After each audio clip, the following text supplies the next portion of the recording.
Bienvenido a este salón de actos de la Facultad de Ciencias Económicas y Empresariales.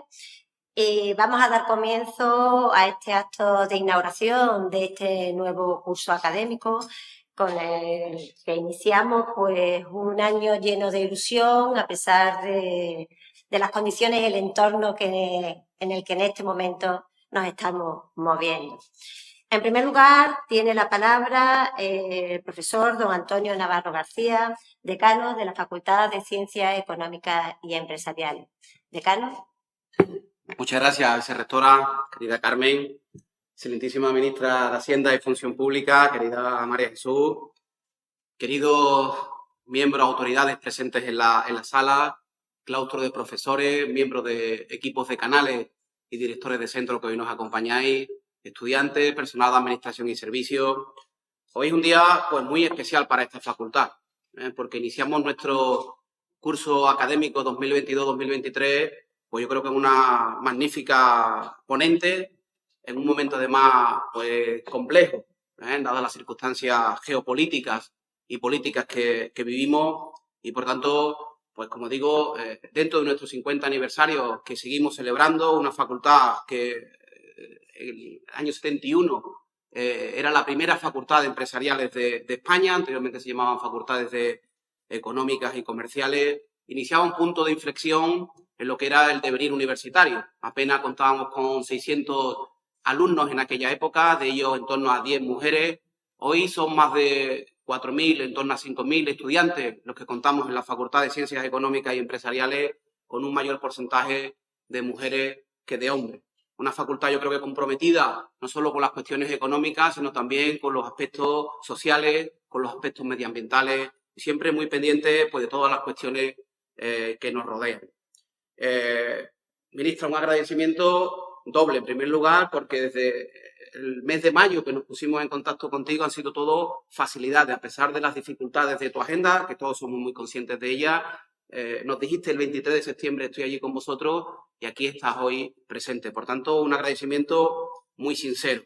Además, un agradecimiento doble porque no solo tú te has formado en la Universidad de Sevilla, sino que tus hijas también forman y tienen una formación en la Universidad de Sevilla, una universidad pública, y particularmente un agradecimiento muy especial de esta facultad porque contamos pues también con una de tus hijas en el doble grado en Administración de Empresas y Derecho. Así que nuestro agradecimiento más sincero, y también estamos muy expectantes de esta conferencia de una economía para la sociedad. Así que muchísimas gracias. Muchas gracias, sector. Muchísimas gracias, señor decano. A continuación tiene la palabra el profesor David Patiño Rodríguez, vicedecano de Calidad, Comunicación y Relaciones Institucionales de la Facultad de Ciencias Económicas de la Universidad de Sevilla, que hará la semblanza de la señora ministra. Muy bien, muchas gracias, señora vicerrectora, señor decano, señora ministra, resto de autoridades, compañeros y compañeras del PDI, del PAS y del equipo de canal, estudiantes y resto de asistentes a este acto. Es un verdadero honor para mí hacer la semblanza de nuestra conferenciante, doña María Jesús Montero, ministra de Hacienda y Función Pública del Gobierno de España.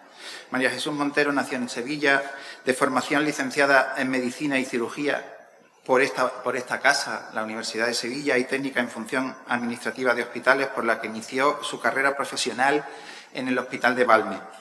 Su perfil profesional ha estado dirigido desde el principio a la gestión administrativa, primero en el ámbito sanitario. En 1995 ocupó el cargo de subdirectora médica del Hospital de Valme hasta 1998, año en el que se incorpora al complejo hospitalario Virgen del Rocío con el mismo puesto y posteriormente pasando a ejercer el cargo de subdirectora gerente.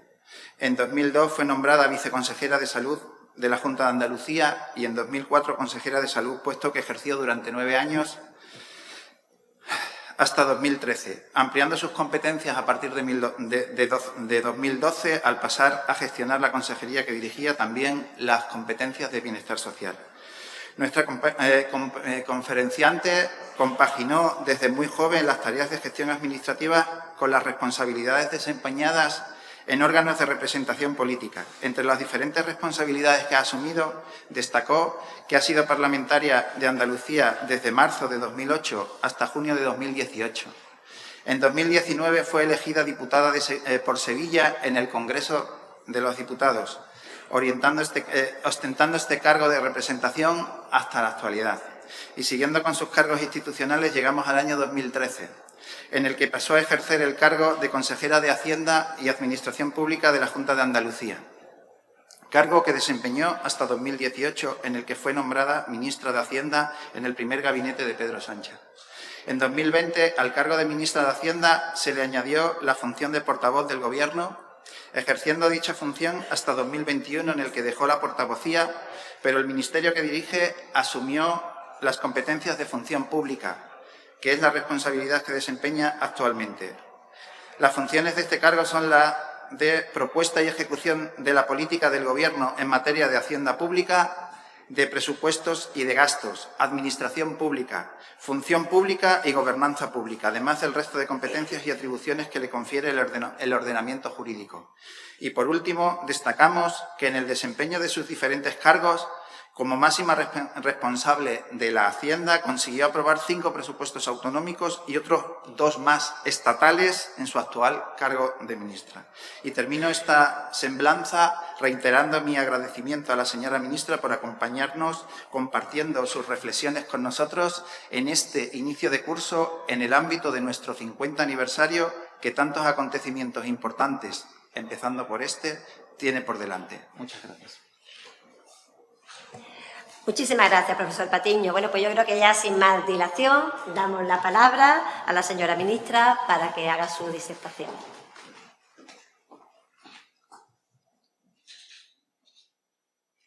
Pues muy buenos días a todos y a todas. En primer lugar, gracias.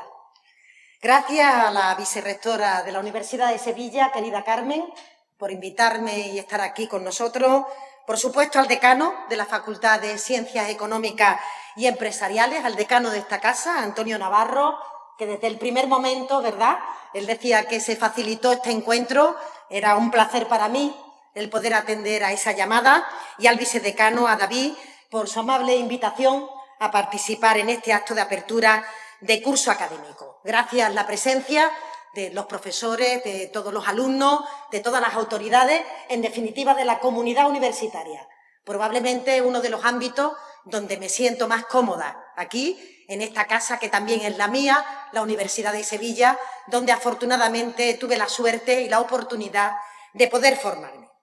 Además, en un curso muy especial, porque se celebra ya en unas condiciones de plena normalidad tras la pandemia. Nos puede parecer ya una cosa normal, pero hasta hace 4 días, ¿recordáis?, que íbamos con las mascarillas y que, por tanto, prácticamente no podíamos ni siquiera reconocernos las caras.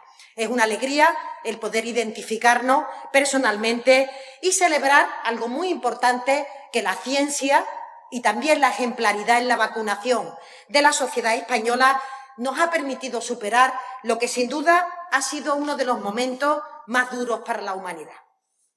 En segundo lugar, yo no me quería perder la oportunidad de sumarme a las felicitaciones por este medio siglo de vida, ni más ni menos, y animando a que, por supuesto, esta facultad siga haciendo de la innovación, de la excelencia académica, su seña de identidad. Ha sido pionera en casi todo y tiene un papel que jugar también en este sentido en el futuro. Y también quiero lamentar y unirme al pésame por el reciente fallecimiento de uno de los impulsores de esta facultad, de don Manuel Ortigueira, que fue un gran defensor de la universidad pública.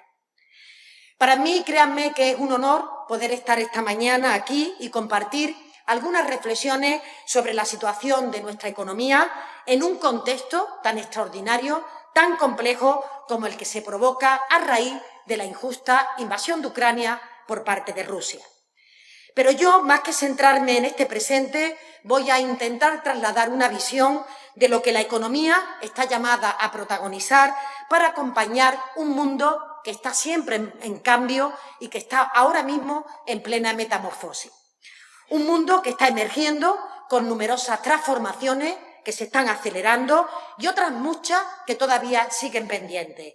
Un mundo que necesita de nuevos enfoques en todos los ámbitos y sobre todo en el geopolítico, en el social, en el ambiental, en el intergeneracional, pero también respecto a la formulación de las políticas económicas y del mundo de la empresa.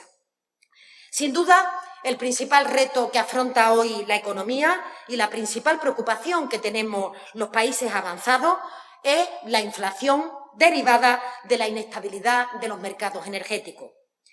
Verán, hace un par de días leía un titular que resumía bien esta situación. Decía este artículo que Putin ha entendido que la economía es la debilidad del mundo occidental. Y es por ello que ha utilizado la energía o los suministros alimentarios como arma, como chantaje, con el objetivo de que las dificultades de muchos países europeos este próximo invierno terminara inclinando la balanza en su favor y, en definitiva, para sus objetivos. Porque la guerra ocurre en las fronteras de Europa, pero tiene un impacto directo en nuestras vidas. Hoy, 23 de septiembre, es probable que muchas familias hayan empezado este día mirando el calendario y preguntándose en nuestro país cómo van a llegar a fin de mes. O que haya pequeños empresarios autónomos pensando en cómo pueden afrontar un aumento de los costes de producción para que sean viables sus negocios. Incluso muchos jóvenes, como los que estáis aquí presentes, pueden estar pensando en lo difícil que se hace hoy encontrar una vivienda o un empleo estable que les permita emanciparse y desarrollar su propio proyecto de vida. Es normal tener esta sensación de incertidumbre, de intranquilidad por la volatilidad de este escenario geopolítico que afrontamos en un mundo global.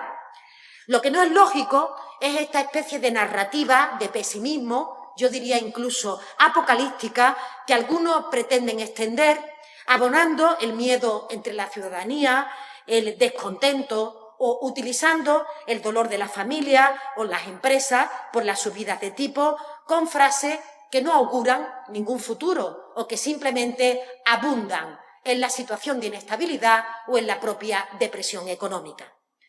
Esto no es inocuo, no son cuestiones que, digamos, sean gratuitas, tienen consecuencias en la percepción que puede tener la ciudadanía.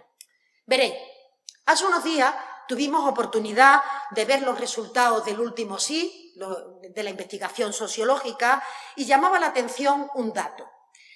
Decía el 69% de los encuestados que la economía nacional no marchaba bien, pero, sin embargo, el 63% reconocía que su situación personal era buena o muy buena.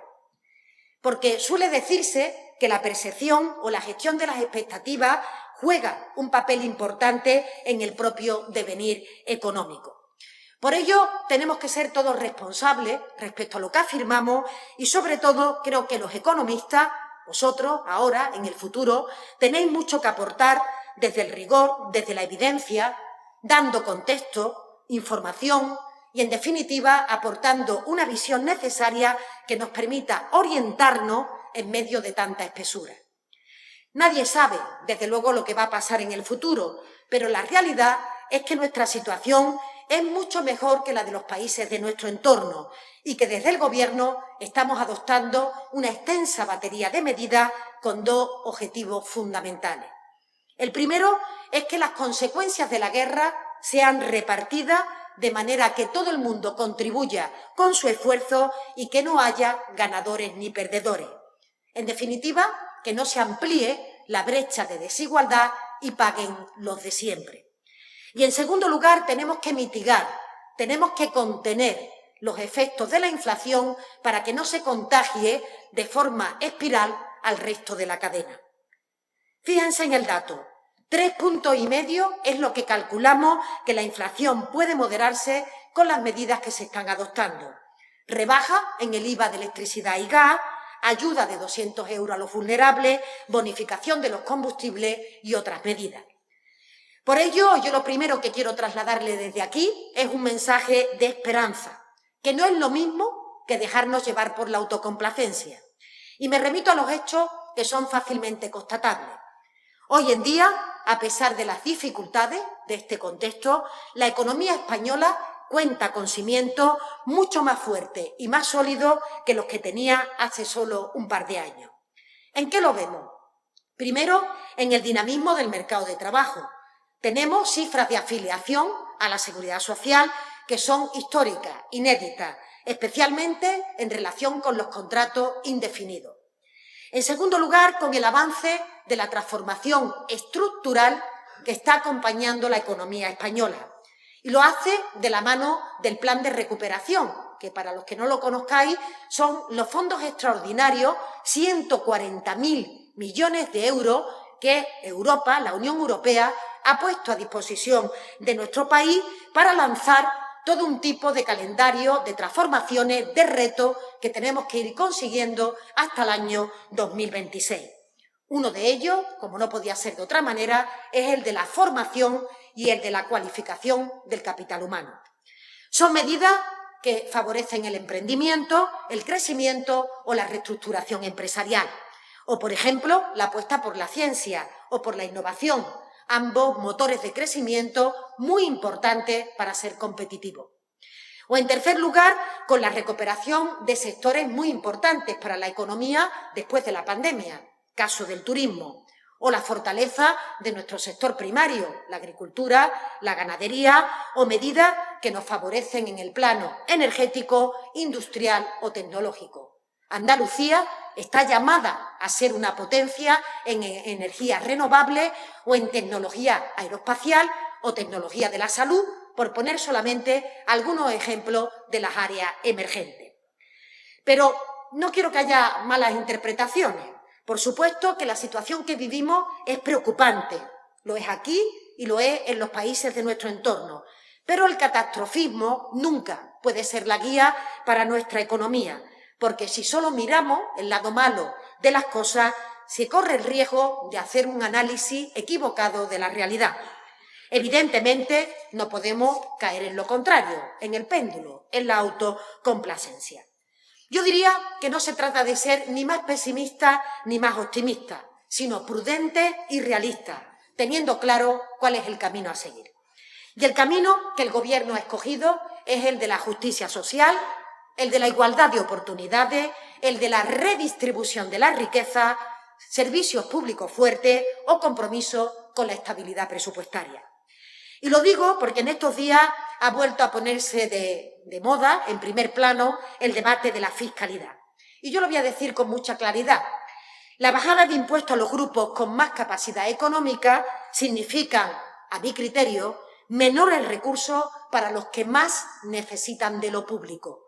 Por tanto, para los que requieren de la acción de las administraciones para intentar que cuando tienen un problema de salud se les pueda atender o para que todos los que tienen talento puedan progresar en la escala social a la que están llamados. Es, por tanto, regresivo bajar los impuestos a los que más tienen. Va contra el principio constitucional de que todos aportamos según nuestra capacidad para que todos recibamos según nuestras necesidades. Pero va también contra el pacto de renta que se intenta propiciar para hacer un reparto equilibrado de las consecuencias de la guerra. No podemos elegir que haya guerra, no podemos elegir que haya crisis o que haya amenaza, pero sí estamos en condiciones de elegir cómo se sale de ella o cuáles son los que tienen que contribuir en gran medida a solucionar los problemas. Y, desde luego, lo que necesitamos no es una competición entre comunidades autónomas, entre territorios o entre países. Necesitamos una unidad y una cooperación que nos permita poner a las personas en el centro de nuestras miradas, sobre todo a las personas más vulnerables.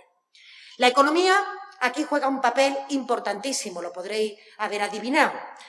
Es muy importante tener evidencia que permitan no conducirnos por intuiciones, no hacerlo por lo que creemos que es mejor para qué, sino fundamentalmente por lo que se ha demostrado que funciona o por aquello que de forma fehaciente hemos podido comprobar que tiene resultados prácticos.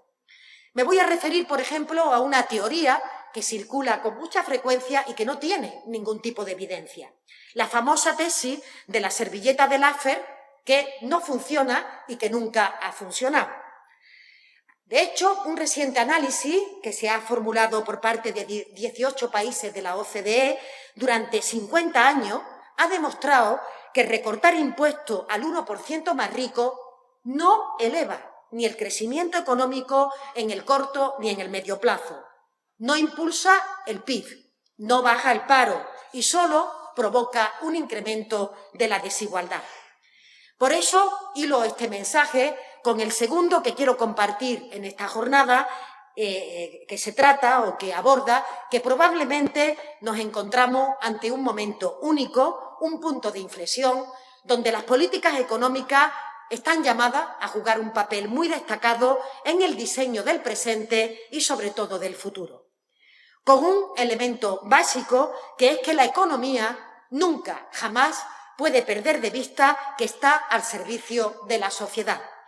Por tanto, los postulados, las teorías, las evidencias que se construyen aquí en el mundo universitario, el conocimiento que tenemos en el mundo empresarial, tiene que responder a los intereses generales y a las preocupaciones de la ciudadanía. No se trata de quedarnos en un ejercicio particular, en un ejercicio teórico, interesante, incluso brillante, desde el punto de vista académico, pero fútil a efectos del progreso o del bienestar de la sociedad. Porque es importante que seamos capaces de aportar a lo colectivo, que nos sintamos útiles en la construcción que todos nos hemos dado para que la sociedad en su conjunto pueda avanzar. No hay avance individual si no hay avance colectivo. Es mentira esa falacia de que cada uno se tenga que buscar la vida con independencia de lo que ocurra en su entorno. Por eso, en este punto, me gustaría hacer o rendir homenaje a la figura de un excelente economista y mejor persona que nos dejó hace unos meses, muchos de vosotros seguro que lo conocéis, a Emilio Ontiveros. Emilio era todo un referente porque consiguió algo realmente difícil: traducir, explicar la economía con palabras sencillas para que todas las personas pudieran comprenderla y acercarse sin miedo al sector económico clave en nuestro día a día. Yo escucho muchas veces comentarios de familiares, de amigos, de «Uy, es que lo de la economía es muy difícil y yo de la economía no entiendo».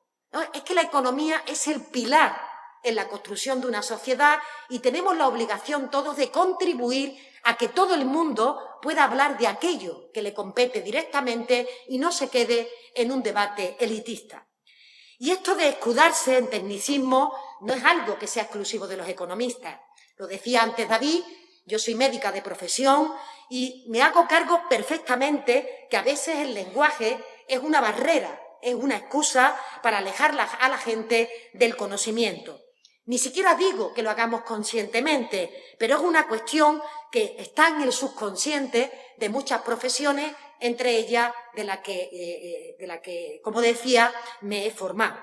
Y creo que es imprescindible lograr ese equilibrio entre la capacidad de divulgación y también esa rigurosidad en los argumentos. Todo el mundo tiene derecho a entender cómo le afecta en su vida lo que le ocurre a la economía. Tiene derecho a saber qué le pasa físicamente en la consulta del médico o cuando se relaciona con la hacienda pública.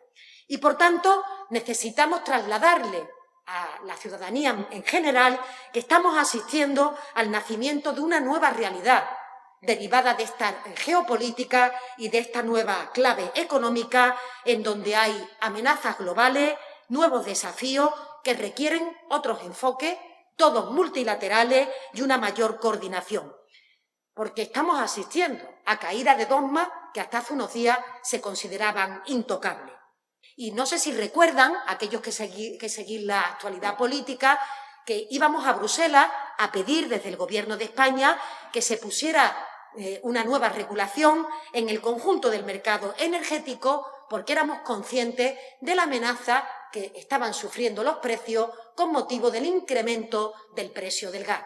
Es algo complicado, que no es objeto de esta charla, pero que sería interesante que aquellos que os gusta el mercado energético podáis bucear, porque la regulación de ese mercado hacía que el precio elevado del gas contagiara al resto del pool energético, que tenía como consecuencia que la factura que todos recibimos en casa o que las empresas tienen se elevara con motivo de una sola variable de la ecuación.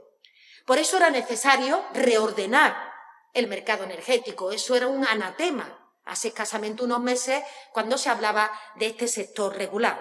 De la misma manera, apostábamos por limitar los beneficios extraordinarios que estaban consiguiendo algunas empresas a expensas del sacrificio de los consumidores.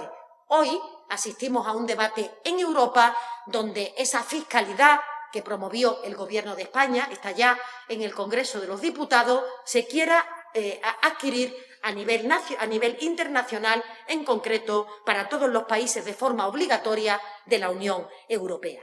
Entonces, como siempre ocurre, a aquellos que innovan se nos tildó de irreales o de comunistas trasnochados. Hoy, pues, efectivamente, se aprecia que es imprescindible incorporar elementos a esa regulación para que la economía pueda seguir evolucionando. Por tanto, tenemos que ser capaces de permanentemente monitorizar lo que está ocurriendo a nuestro alrededor y, desde luego, no hacer un dogma del pensamiento neoliberal que eso lo lleva a rajatabla, en donde parece que los mercados son sagrados, que todo se puede autorregular y que el papel de los Estados tiene que ser el mínimo posible.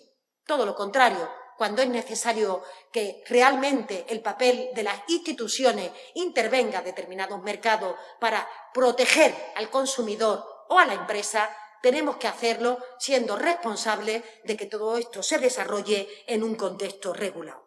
Por eso, si el mercado no funciona como debe, si hay una perturbación que le provoca inestabilidad, tenemos la obligación de intervenir para que esta perturbación no dañe al conjunto de la sociedad.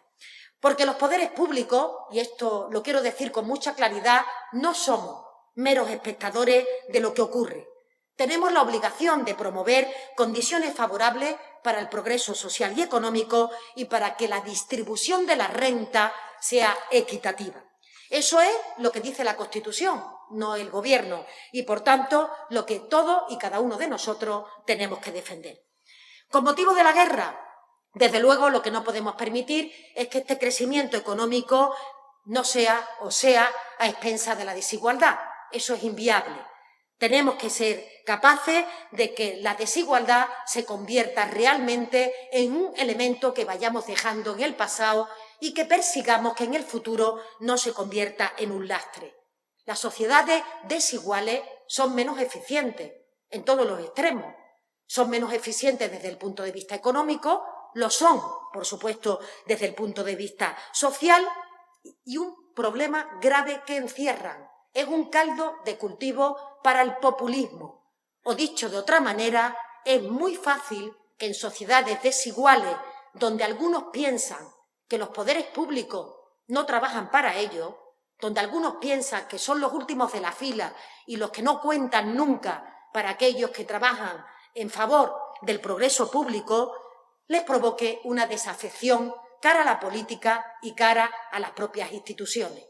La ultraderecha, los nacionalismos a ultranza, asientan en sociedades desiguales donde piensan los ciudadanos que son los grandes olvidados del sistema y, por tanto, deciden ir contra las instituciones, contra la propia democracia y, en definitiva, contra lo establecido. Ya vimos lo que pasó en la anterior crisis financiera, lo recordáis, porque vosotros ya tuvisteis la oportunidad de tener una edad suficiente.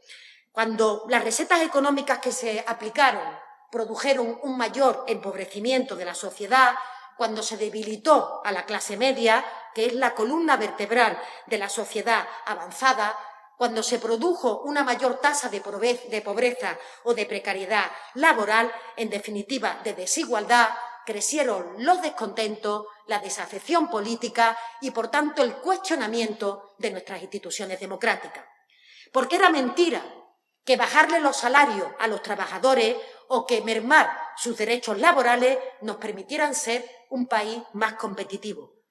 Es mentira que la reducción del estado del bienestar nos permita ser más prósperos.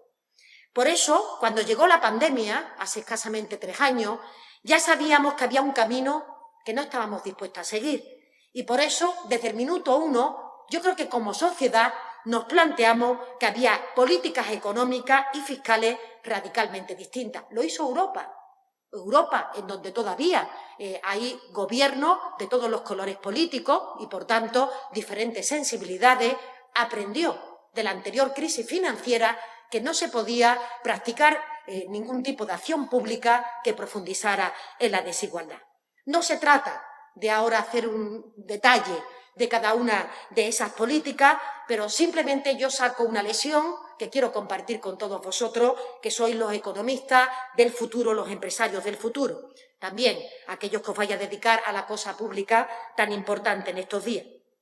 Creo que es muy importante saber que cuando se defiende la igualdad de oportunidades, cuando se busca la justicia social, el país crece de una forma más sólida y también más estable. Hay datos que avalan el acierto de estas políticas. De hecho, siempre nuestro país ha reaccionado a las crisis económicas con destrucción de empleo. Se decía que era un mal endémico que tenía nuestra economía. Pues bien, durante esta pasada pandemia, por primera vez en nuestra historia, con motivo de una recesión, la caída del empleo fue inferior a la caída de la actividad económica. O dicho de otra manera, el paro aumentó menos de lo que cayó el PIB en nuestro país. También se produjo otro fenómeno interesante, que lo dejo para el estudio experto, suscita debate. Hubo un desacoplamiento entre la caída del PIB y la recaudación de ingresos. No me refiero en un momento de inflación, me refiero incluso cuando la inflación estaba bajo mínimo. Se produjo un desacoplamiento entre esa caída que se produjo de ese shock de oferta y demanda en relación con la recaudación de ingresos. Os voy a dar un dato. Año 2021. La inflación se comportó al 3%. Los ingresos tributarios subieron un 15,3%. Por tanto, algo está ocurriendo en nuestra economía que ha puesto de manifiesto que algunos de los esquemas que habíamos aprendido tenemos que volver a revisarlo. ¿Por qué hubo una buena parte de recaudación que se explica por varios motivos? Primero, buen comportamiento del mercado de trabajo a pesar de la pandemia. Y creemos que se deben sobre todo a la reforma laboral, a la estabilidad que se introdujo con motivo del diálogo social y a la aparición de los ERTE, un mecanismo de flexibilización en el mercado laboral que evitó el despido, y a la prestación por cese de actividad que se dirigió a los autónomos. Se preservó el empleo gracias al apoyo del dinero público que se permitió recuperarlo en el momento en que la economía empezó nuevamente a reaccionar. Y en segundo lugar, porque protegimos la renta. La protegimos con una mayor subida del SMI o con un aumento de las pensiones. De hecho, los impuestos que mejor recaudaron fue justamente el impuesto sobre la renta y también el impuesto del IVA, el del valor añadido.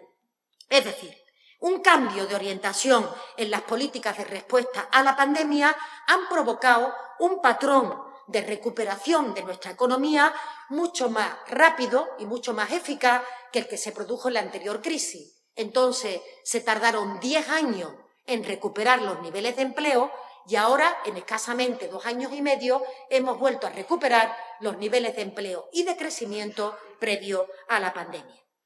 Sería largo el poder resumir muchos otros elementos que están detrás de esta cuestión, pero yo diría que la crisis se lideró de una posición distinta desde la perspectiva económica y poniendo lo social, lo común, en una actitud preponderante.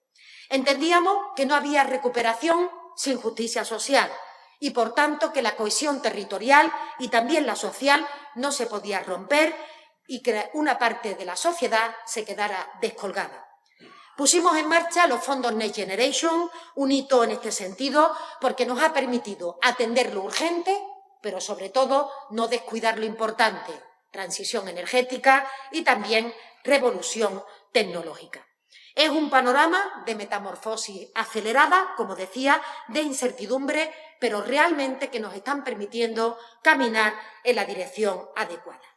Fijaos, decía el filósofo Kant que es posible medir la inteligencia de un individuo en función de la incertidumbre que es capaz de soportar.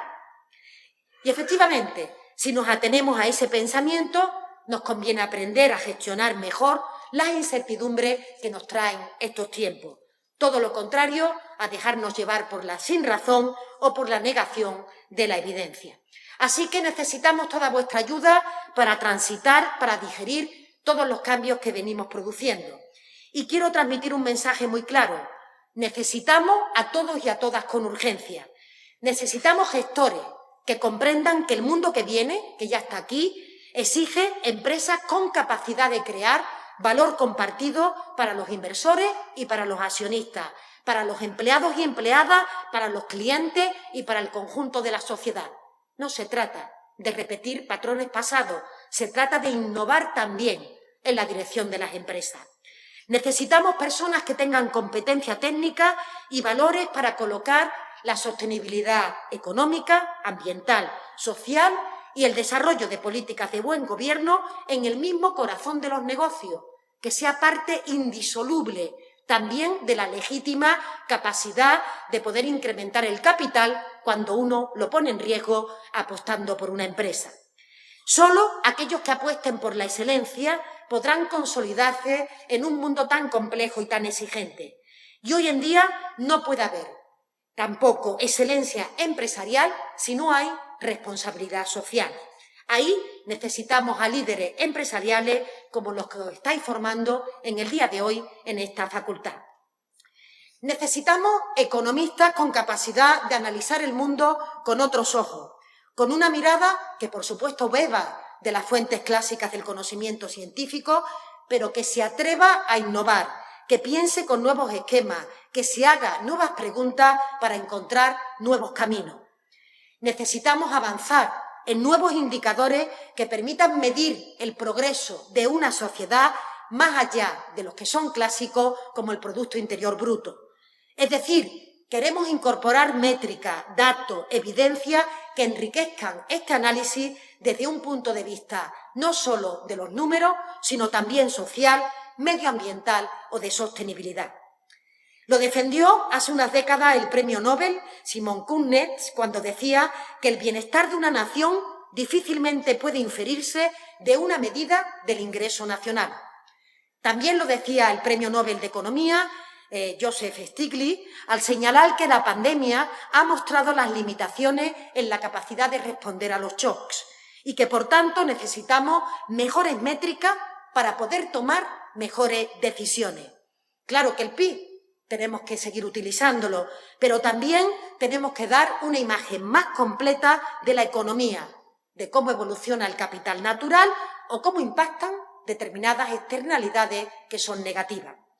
También durante esta crisis hemos visto la importancia de contar con datos en tiempo real para poder mantener una monitorización en el momento más estrecho posible que se están produciendo los acontecimientos. Ya no nos vale leer la realidad que ha ocurrido. Tenemos que intentar anticipar lo que viene por delante y para ello tomar el pulso permanentemente a lo que va ocurriendo.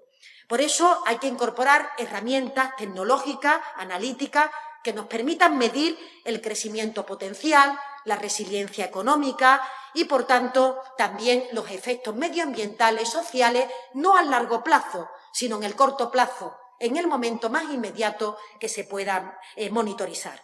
Ya estamos trabajando en esto, no es algo que es para el futurible. OCDE, Eurostat, Banco Mundial, el ámbito universitario tiene mucho que aportar en toda esta dirección. Y aprovechando que estamos en esta sede de la Cátedra Carlos Román de Evaluación de Políticas Públicas, también quiero trasladar el compromiso del Gobierno por profundizar en estas actuaciones para mejorar esa calidad democrática. Estamos impulsando una ley de políticas públicas que nos permitan dar un salto de gigante a la hora de evaluar, de medir qué es lo que hacemos. Si ponemos en marcha un programa que tiene recursos, oiga, ¿esto cómo ha impactado en el día a día de los ciudadanos? Y, por tanto, en ese diseño de las políticas públicas también necesitamos vuestro conocimiento para seguir siendo capaces de avanzar. Por ello, las administraciones públicas tenemos otro reto por delante, que es justamente en todos los niveles de la administración tener capacidad de incorporar esa evidencia científica. Y concluyo, pero no me resisto a trasladar dos cuestiones que me parecen fundamentales. La primera es la necesidad de que la economía se feminice. Y no me refiero solo al hecho de que los currículos educativos, las investigaciones, las perspectivas de las publicaciones contemplen el género dentro de sus análisis. Me refiero a que las mujeres tenemos que tener cada vez más puestos de responsabilidad, tanto en los entornos académicos como en los empresariales. Yo creo que en los últimos años hemos evolucionado en esta dirección, pero creo que todavía tenemos camino por avanzar y tenemos buenas perspectivas. Hoy, la Comisión Europea, el Fondo Monetario Internacional, el Banco Central Europeo, la Organización Mundial del Comercio están ocupados por mujeres. Hay 3 vicepresidentas en el Gobierno de España, puestos ocupados por mujeres, y el Ministerio de Hacienda, el que tengo el honor de liderar, está compuesto mayoritariamente por mujeres. Esto es una magnífica noticia. Ya no solo las mujeres están en la esfera de los cuidados, sino que están donde se toman las decisiones, en los ámbitos económicos, en los ámbitos de la Hacienda. Y esto no es un tema de cuotas, como podréis imaginar, es una cuestión de eficacia económica, es una cuestión de justicia social que tenemos que trasladar. Y el segundo elemento que os quería comentar es que quiero animaros a que valoréis el empleo público como una opción para desarrollar vuestra carrera profesional. Queremos que se incorporen a la administración pública personas con talento, con innovación, con capacidad, que se quieran comer el mundo, en definitiva, que tengan y que vean en el bienestar del conjunto de la sociedad una oportunidad para el futuro. Y no podía dejar de invitaros a que realmente, cuando terminéis vuestros estudios universitarios, también valoréis la oportunidad de incorporaros a alguna de las administraciones que no trabajamos más que para perseguir el interés general y el bienestar del conjunto de los ciudadanos.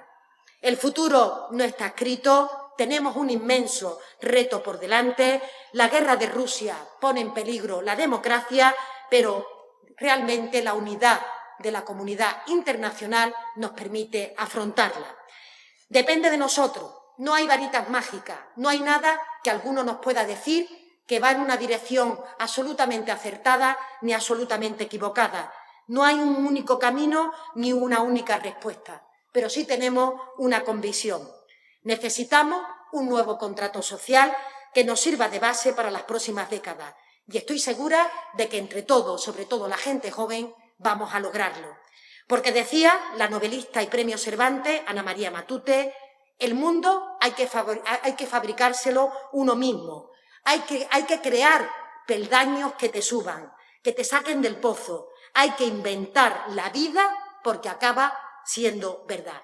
Eso les deseo a todos y a todas vosotros. Muchas gracias.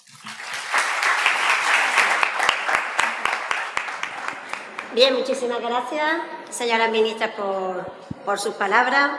Y mi agradecimiento va en varios sentidos. En primer lugar, mi agradecimiento por haber aceptado su invitación, nuestra invitación de estar hoy aquí, por estar en la Universidad de Sevilla, por estar en la Facultad de Ciencias Económicas y Empresariales, que también es en mi casa, que también es mi facultad. Mi agradecimiento por su recuerdo sentido a profesores que han sido pilares a lo largo de estos últimos años de este centro, como el profesor Ortigueira, que nos dejó recientemente, o el profesor Carlos Román, o también el profesor Ontivero, que también tuvo mucha relación con este centro. Mi agradecimiento también porque yo creo que su palabra ha puesto de manifiesto algo que nosotros intentamos plasmar día a día en nuestras clases. Intentamos trasladar a nuestros alumnos y creo que con ello coinciden muchos de los profesores que hoy nos acompañan. La economía siempre ha sido un elemento vital, fundamental, pero ahora ya es que se considera como algo tremendamente relevante para el futuro. Y, por tanto, estamos trabajando, estamos estudiando, están aprendiendo una disciplina muy, muy importante para el futuro de nuestro mundo. Y mi agradecimiento también, bueno, pues por habernos trasladado de manera muy clara, muy concisa, toda su forma de pensar, todo su conjunto de ideas que plasma pues, en las políticas y en las acciones que lleva a cabo. A continuación, y para continuar con este acto, como decía, pues vamos a dar paso a un breve turno de palabra, un breve turno ordenado, por favor, de preguntas, de cuestiones. Sí pido concesión, sí pido concreción en las preguntas que se le puedan trasladar por parte de los presentes a nuestra ponente. Sí, Buenas tardes. Quería preguntarle, debido a la inflación, ha habido una recaudación extraordinaria. ¿Hay algún plan para esta recaudación ponerla al servicio, tal y como usted ha comentado anteriormente, enfocarla a reducir esta desigualdad y poder compensar el efecto de la inflación? Muchas gracias. Sí, efectivamente. Yo, por una parte, he dicho en mi exposición que la economía española está provocando unos indicadores que hay que estudiar con detalle. He dado el dato del año 21, como estoy ya haciendo el presupuesto 23, creo que vivo en el 23, claro. El año 21, el que ya hemos finalizado, con una inflación del 3%, se produjo un incremento de la recaudación del 15,3%. Un efecto que se arrastra en los primeros trimestres de este año. Y con ello lo que quiero decir es que el incremento de la recaudación no es solo efecto de la inflación, es también del comportamiento de la economía. Por esos datos, insisto, de más de 8.000 millones que se arrastraron de mayor recaudación en el año 2022. Yo lo digo porque los expertos, los economistas, siempre digo que son datos que tienen que estudiar. Pero te doy otra cifra. Las medidas que ha puesto en marcha el Gobierno de España para combatir la inflación y ayudar a la población más vulnerable y a la clase media de nuestro país es de 30.000 millones de euros.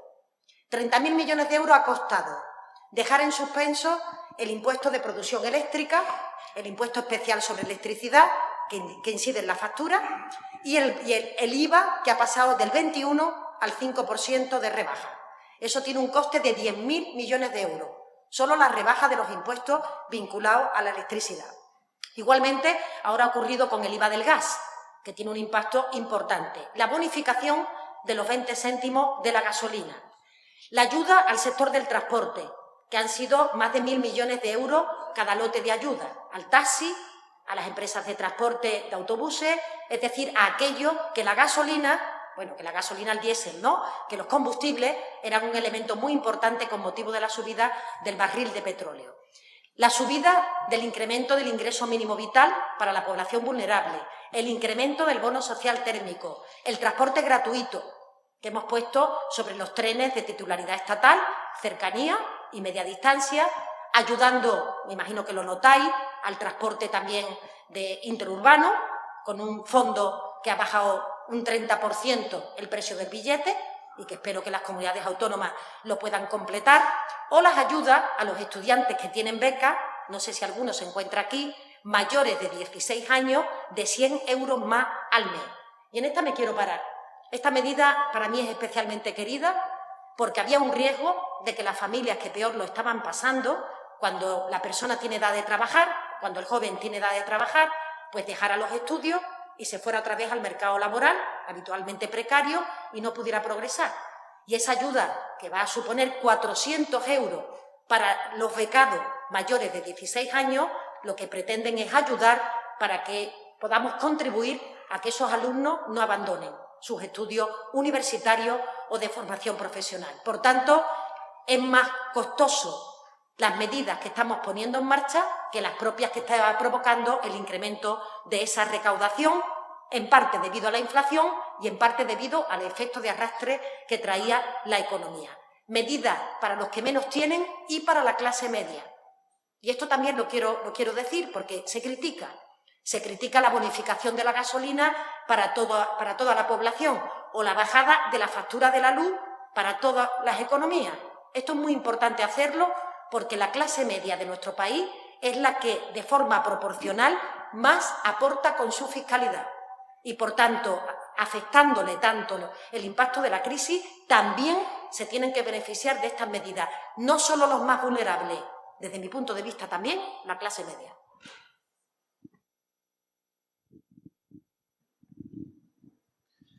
Muchas gracias, señora ministra, por su intervención. Yo tengo una pregunta.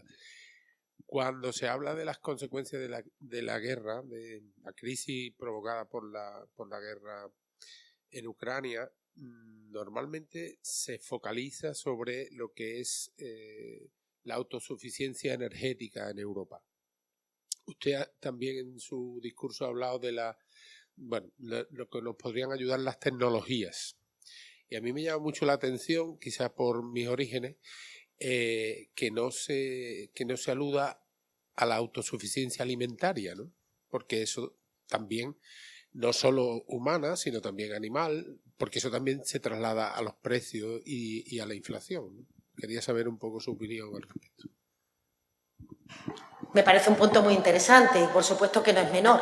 De hecho, una gran parte de las amenazas que esta guerra supone es una hambruna en muchas partes del mundo, justamente porque la exportación de grano por parte de Rusia también se ha utilizado como una amenaza real. Y quiero recordar que España ha sido muy solidaria en este sentido, porque incluso ha puesto en marcha mecanismos de transporte para llevar a cabo, ¿no?, el traslado de mercancía, fundamentalmente a África, que es el lugar en donde se va a repercutir más esta parte de la hambruna. La autonomía alimentaria, mi compañero, el ministro de Agricultura, Luis Plana, habla mucho de ella y es un debate que está muy en boga.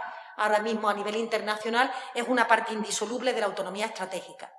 Hablamos mucho de la energética, porque es la que más nos está apretando el zapato y porque es la más llamativa por el corte del gas de Rusia, pero la autonomía alimentaria es una de las claves también para el futuro y nos tiene que permitir, y yo creo que España ahí tiene mucho que aportar por todo lo que ha sido el desarrollo de su sector primario y especialmente Andalucía, que tiene un papel imprescindible en España respecto al sector primario, de cómo se puede maximizar y cómo se puede hacer rentable todo lo que es ese sector del primario, en donde nuestro protagonismo es esencial. Me refiero a esto, la ley de cadena alimentaria, la capacidad de que la población se quede en el territorio, de que las sociedades avancen. Entonces, me parece un punto muy importante que habitualmente no lo mencionamos porque nos centramos en el energético, pero la autonomía alimentaria es fundamental y la tecnología nos tiene que aportar mucho en términos de regadíos, de control. Los fondos Next Generation tienen un reflejo muy importante para el desarrollo de esa actuación.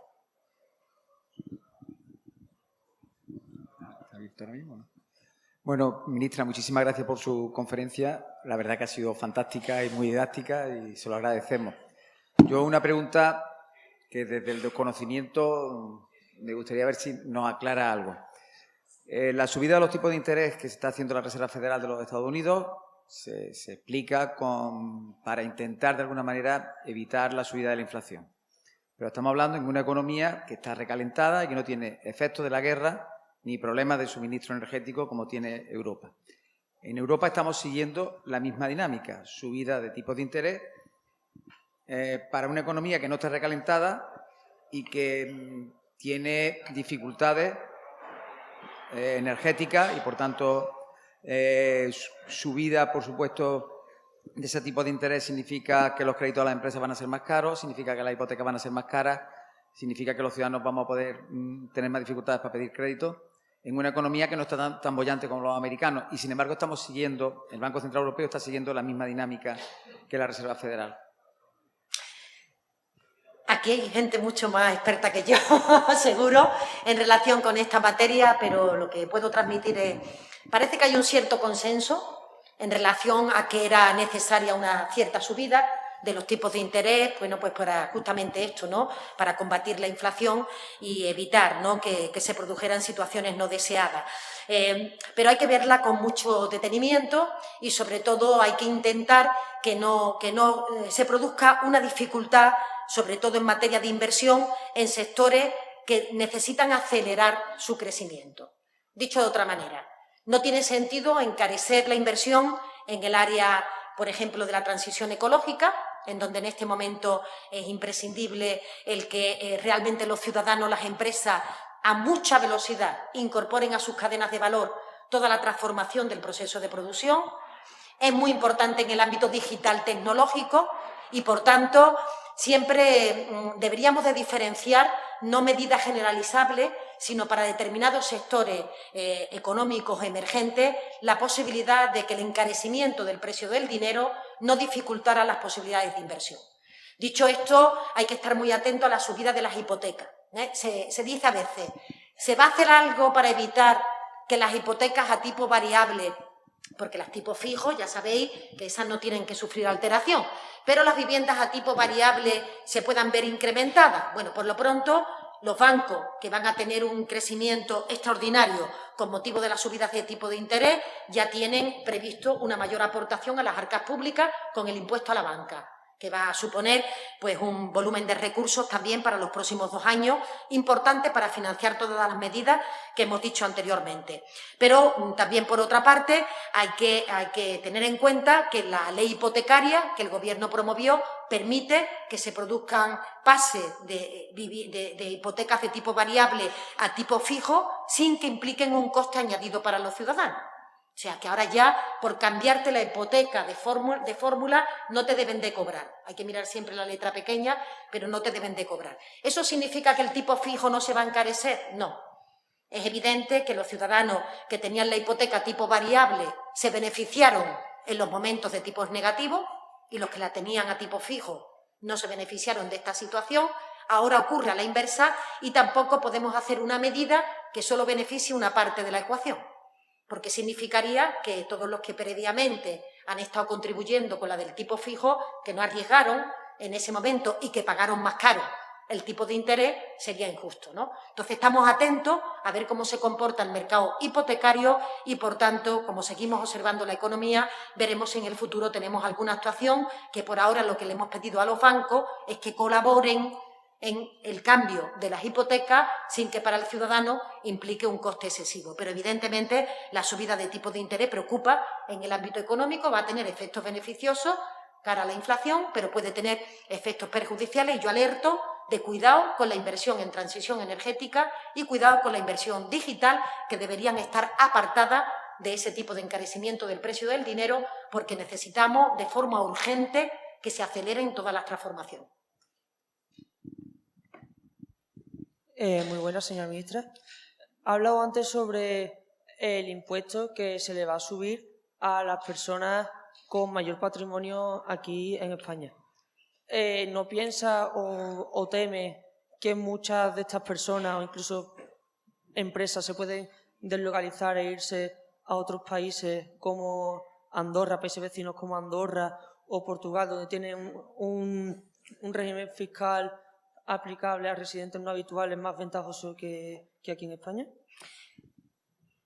La fiscalidad y la fiscalidad sobre la riqueza o sobre el patrimonio es un elemento muy importante a discutir en los próximos años. Esto lo quiero decir porque hay determinadas corrientes de opinión, determinados lobbies, que se llama, ¿verdad?, a nivel nacional, a nivel internacional, que presionan para que la fiscalidad sobre la riqueza, bajo ese argumento, cada vez sea menor. Si la fiscalidad sobre la riqueza cada vez menor, significa 2 cosas. O una, que sea la clase media la que más contribuya, si queremos tener los mismos servicios públicos, o 2, que los servicios públicos se debiliten y, por tanto, sea la política de sálvese quien pueda. Pero, verad, vosotros, los que estudiáis económicas, empresariales, tenéis que hacer pedagogía de la fiscalidad. La gente no puede pensar que la fiscalidad es un elemento que perjudica sus intereses. La fiscalidad es un elemento esencial para construirnos como sociedad. Hay que ser capaces de distribuir parte de la riqueza previamente a que se reparta, en la predistribución, subida del salario mínimo interprofesional, protección de renta, empleos estables, que hemos hablado anteriormente, y hay que ser capaces de distribuir una parte de esa riqueza en un momento posterior y se llama servicios públicos, se llama sanidad para todos. Da igual lo que tengas en la cuenta corriente, si estás malo que te atienda el médico, con las mismas capacidades de curarte que si uno tiene la cuenta abultada. Se llama educación pública, que progrese socialmente aquel que tenga talento, que tenga sacrificio, esfuerzo para progresar, no el que tiene recursos en la cuenta bancaria para financiarse su estudio. Se llama política de vivienda, para que los jóvenes puedan emanciparse, se llama justicia gratuita, se llama ser capaces de dotar de recursos el marco constitucional donde nos hemos puesto de acuerdo en que esto se debe de garantizar. Para eso sirve la fiscalidad, no para ninguna otra cuestión. Sirve para que algo podamos repartir, para que seamos un poquito iguales por ejemplo, ante la enfermedad o, por ejemplo, ante el talento que puedan tener nuestros hijos o que podamos tener nosotros. Cuando se discute o se cuestiona sobre la fiscalidad de los que más tienen, se pivota toda la fiscalidad sobre la clase media de nuestro país, es decir, sobre los profesionales, sobre las empresas pequeñas, sobre los autónomos, sobre el 95% de la sociedad. Entonces, este discurso de que los impuestos sobre la riqueza ahuyentan el capital, ¿no?, que es lo que de alguna manera subyace, cuando te vas a los datos de evidencia científica no se sostienen. Es decir, se pone siempre el ejemplo de Portugal, ejemplo que yo conozco bien. En el ejemplo de Portugal se ha ido cambiando esa fiscalidad que en un principio quería atraer grandes capitales, se ha ido cambiando porque no ha funcionado, porque no ha sido un elemento que ha provocado atracción. Si uno le baja los impuestos al 1% de la población, al 1% o el 0,2%, como el impuesto de patrimonio recientemente, significa que deja de recaudar, en el caso de Andalucía, 120 millones de euros. Es que no estamos hablando de cualquier cosa, estamos hablando de 120 millones de euros que nos permiten pagar profesores, que nos permiten pagar médicos o que nos permiten pagar políticas públicas que nos permitan a todos ser iguales. La fiscalidad, claro que tiene color político. Y claro que la fiscalidad está anticipando un modelo de sociedad. Modelos de sociedades donde queremos que todos seamos más iguales o modelos de sociedades que perpetúan las diferencias. Y cuando uno pone encima de la mesa su propuesta fiscal, está poniendo encima de la mesa su propuesta social. ¿Qué es lo que cree que tiene que contribuir uno en detrimento de otro o al revés? Que quiere construir uno para que todos seamos más iguales. Y, por tanto, defiendo una fiscalidad justa, donde el que más tiene más pague y donde todos recibamos según nuestra necesidad. Luego ya los límites, hasta dónde llega eso, es un debate muy amplio. Pues muchísimas gracias, señora ministra. Seguro que podríamos seguir casi hasta el infinito con este debate, porque hay muchas cuestiones que quedan pendientes, pero en algún momento tenemos que empezar a dar por concluido este acto.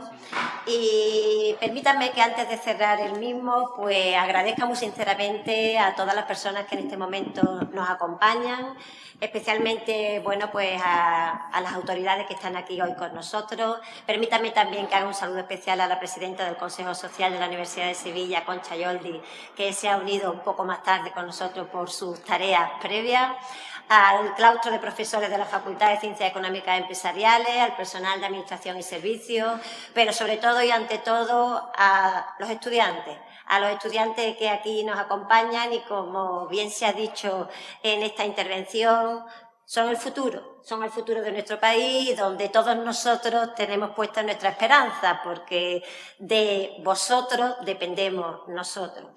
Es cierto que ahora mismo nos encontramos en un entorno tremendamente turbulento, en un entorno con amplia incertidumbre, pero como también intentamos trasladar en nuestras aulas, nosotros tenemos que ser capaces, todos los economistas tenemos que ser capaces de buscar nuevas oportunidades en los momentos de crisis.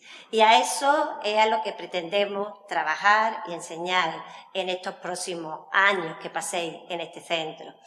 Muchísimas gracias, ministra, por acompañarnos. En nombre del rector de la Universidad de Sevilla, que no ha podido estar hoy aquí por tener su agenda comprometida, pues sus palabras de agradecimiento. Y, por supuesto, el centro no quiere cerrar este acto sin hacer un reconocimiento y la entrega de un pequeño recuerdo a la ministra por acompañarnos en este acto de conmemoración de la Facultad de Ciencias Económicas y Empresariales y, sobre todo, en esta conferencia inaugural que abre el telón oficial de un curso nuevo, de un curso sin restricciones, de un curso con otras incertidumbres, en la que yo también, permítame que le pida que sean conscientes de que aquí está el futuro, de que en las universidades es donde se genera esa innovación, es donde se genera esa creación de conocimiento y que, por tanto, tengan presente de cara al futuro y a la elaboración de esos presupuestos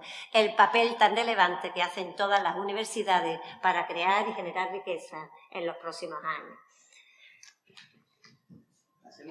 Señora ministra, de un símbolo que no es una réplica de nuestro edificio de la facultad, pero que es la esencia de nosotros. En nombre de todos los que aquí presentes, señora ministra, hacemos entrega de Muchas gracias. una banda conmemorativa de este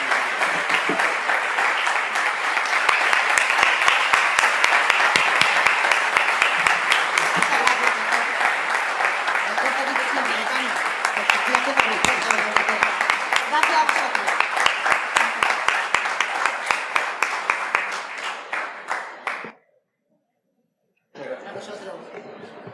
Se levanta la sesión.